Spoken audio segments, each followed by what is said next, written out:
ఎందుకంటే వేం నరేందర్ రెడ్డి అన్న 2, 3 సార్లు కలిసి మీరు మా దృష్టిలో ఉన్నారని చెప్పారు ప్రభుత్వ సలహాదారుడు సీఎం అడ్వైజర్ గారు. కాబట్టి అయితదన్న నమ్మకం ఉంది. మేమేం కోరుకుంటున్నామంటే పివి సింధుకు ఒక మెడల్ వచ్చింది. హైదరాబాద్ లో జూబ్లీ హిల్స్ లో 500 గజాల జాగా ఫ్రీ గ్రూప్ 1 అది క్యాడర్. మరి ఉస్తాద్ ఒగ్గురావు అన్నకు ఒగ్గు కళారూపానికి దేశంలో అత్యంత ప్రతిష్టాత్మకమైనటువంటి బిస్మిల్లా ఖాన్ అవార్డు వచ్చింది.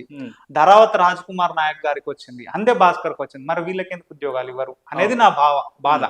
అంటే ఒక పాలసీని తీసుకురావాలి, మా కోసమే కాదు. నెక్స్ట్ ఎవరికి అవార్డ్స్ వచ్చినా వాళ్ళ చదువును బట్టి వాళ్ళకు ఒక గ్యారంటీ గానీ, లేకపోతే కళాక్షేత్రాలు. ఇప్పుడు నీకు డప్పు మీద నేను పెద్ద కళాక్షేత్రం ఒక 5 ఎకరాలలో ఉపకులాల్లో ఉన్నటువంటి కళారూపాలను వాటన్నిటిని పరిరక్షించాలి, వచ్చే జనరేషన్ కి అందించాలంటే ఒక కళాక్షేత్రం, డప్పు కళాక్షేత్రాన్ని పెట్టి ఈ డప్పు తయారీ విధానాన్ని, తోలు డప్పు ఎట్లా ఉంటది, ప్లాస్టిక్ డప్పు ఎట్లా ఉంటది, చిన్న డప్పు ఎట్లా ఉంటది, వ్యత్యాసం ఏందనేది స్టూడెంట్స్ అందరినీ ఒక చోట పెట్టి అదే విధంగా మాదిగాలో ఉన్నటువంటి ఉపకులాల్లో ఉన్నటువంటి చిందు కావచ్చు, డక్కలి కావచ్చు, బైన్లా కావచ్చు, వీటన్నిటిని కళారూపాలను ఆ క్షేత్రం ద్వారా కనుమరుగు కాకుండా కాపాడాలన్న ఒక సంకల్పం అయితే నాకున్నది. ఆ విషయాన్ని కూడా నేను ప్రభుత్వానికి విన్నవించుకున్నాం.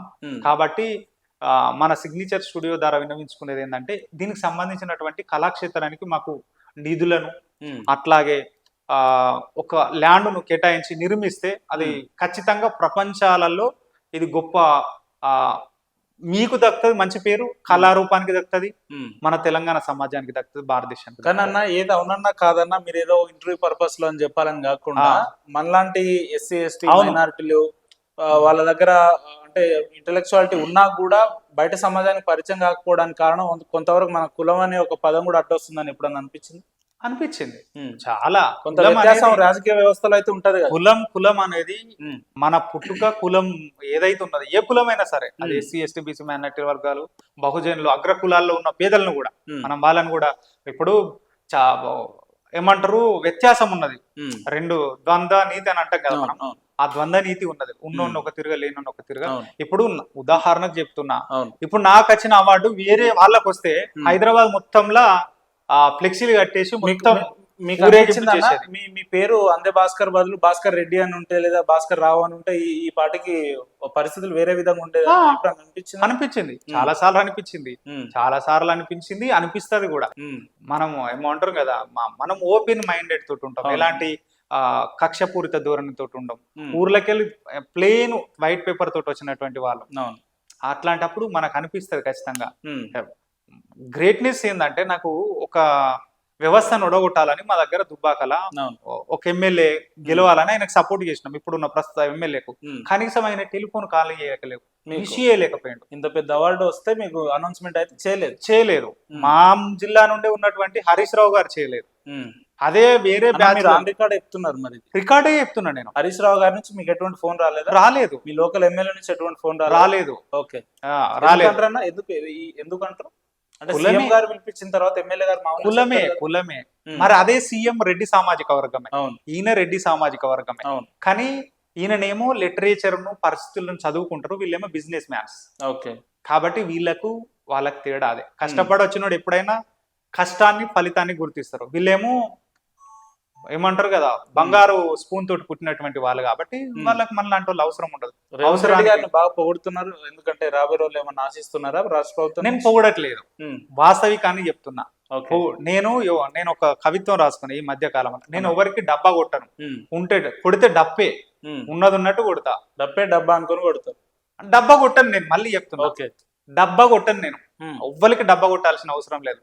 డప్పుతోటి నిజాయితీగా ఉన్నది ఉన్నట్టు కొడతా అని చెప్తున్నా నేను. డబ్బా కొట్టాను నేను. ఆ అవసరం మనకు ఏందన్నా. రేవంత్ రెడ్డి గారిలో మీకు నచ్చే ప్రత్యేకత ఏంటంటే ఏం చెప్తారు? మీరు దగ్గర నుంచి చూసారు కాబట్టి ఆయనలో వ్యవహార శైలి గానీ, ఆ భాష విధానం ఎట్లా అనిపించింది? 2-3 సార్లు మేము కలిసినప్పుడు గుర్తుపట్టి మాట్లాడడం గొప్ప విషయం. ఇప్పుడు మేము మొన్న తెలంగాణ 10 ఏళ్ల పండుగ ట్యాంక్ బండ్ లో ప్రదర్శన చేస్తుంటే సీఎం గారిని రిసీవ్ చేసుకునేది నేనే. నన్ను గుర్తుపెట్టి మన గవర్నర్ గారికి ఈ తమ్ముడు అందే భాస్కర్ ఇట్లా ఉస్తాద్ బిస్మిల్లా ఖాన్ అవార్డు గ్రహీత అని నన్ను పోలీసులకు ఎంటేస్తా ఉంటే భాస్కర్ మన తమ్ముడయ్యా అని ఇట్లా వెనుకకు పెట్టి గుంజి ఆయన దగ్గర పెట్టుకొని వాళ్ళకి పరిచయం చేయించి మా ప్రదర్శన చూసినాడు. అట్లా వాళ్ళు ఉంటారు. కానీ భాస్కర్ అన్న కేవలం గుర్తించి లేదా మనం కూర్చునే పక్క సీట్ లో ఒక సీట్ ఇచ్చి కూర్చోబెడితే సరిపోయిందా? రాష్ట్ర ప్రభుత్వం నుంచి ఎటువంటి సన్మాన కార్యక్రమాలు కానీ లేదంటే అట్లా ఏమైనా ఉంటే అది చేస్తే బాగుంటది సీఎం గారు పిలుచుకొనే వాళ్ళ ఇంటికి పిలిపించుకొనే సన్మానం చేసిండు. ఇప్పుడు ఏదైతే కల్చర్ అఫీషియల్ గా ప్రభుత్వం నుంచి ఇంకా లేదు కదా, అఫీషియల్ గానే పిలిపించుకున్నాడు. ప్రభుత్వం నుండి నేను ఏం చెప్తున్నా, మళ్ళీ ఒక పాలసీని మేము తయారు చేయిస్తున్నాం, కల్చర్ పాలసీని. దేశంలో ఇంతవరకు వేరే రాష్ట్రాలలో పద్మశ్రీలు వస్తే కేవలం ఉంటారు వాళ్ళు, కానీ మన రాష్ట్రంలో 25 లక్షలు ఇచ్చారు ఒక్కొక్క పద్మశ్రీకి. నీకు వేరే రాష్ట్రాలలో ఇవ్వలే. నేను దేశం మొత్తంలో అంటే తిరిగినాం కాబట్టి పద్మశ్రీలు వచ్చినటువంటి వాళ్ళకి పేరుకే చూస్తారు, కానీ మన దగ్గర గౌరవిస్తున్నారు. అది ఒకటి అప్రిషియేట్ చేయాల్సిన విషయం. మళ్ళీ నెలకు 25,000 రూపాయల పింఛన్ని అది చేస్తున్నారు కల్చర్ పాలసీ కింద. కాబట్టి నెక్స్ట్ ఇది రావాలని మీరు ఇంప్లిమెంట్ చేయాలని చూస్తాది. మాకే కాదు, నెక్స్ట్ ఎవరు ఏ కమ్యూనిటీ అయినా అవార్డ్స్ వస్తే వాళ్ళకు ఒక ఉద్యోగ భద్రత, ఒక పాలసీ, లేకపోతే హైదరాబాద్ లో ఉండడానికి ఒక స్థిర నివాసం, వాళ్ళ పరిస్థితులను బట్టి ఇల్లు లేకపోతే ఇల్లు, ఇట్లాంటి కట్టించాలని మేము ఒక పాలసీని గవర్నమెంట్ కి ఇచ్చినాం. అది ఖచ్చితంగా మాకు పాజిటివ్ వేలోనే సంకేతాలు వచ్చినాయి. నమ్మకం ఉంది, నమ్మకం ఉన్నది. కాకపోతే ఉద్యమం చేద్దాం. అందులో ఎటువంటి ఉద్యమాలు చేయడానికి సిద్ధంగా ఉన్నారంటే ఏం కమ్యూనిటీని నేను ఎప్పుడు నమ్మను, కానీ ఉద్యమ నేపథ్యం గలటువంటి వ్యక్తులతోటి మనం తీసుకుపోయి 1-2 సార్లు వివరణ చేద్దాం. ఇప్పుడు వర్గీకరణ ఉద్యమం ఒకవేళ మీరు అనుకున్న ఆశించిన ఫలితాలు రాకపోతే మళ్ళీ ఇదే డబ్బుతోటి మెలుగొల్పుతారా?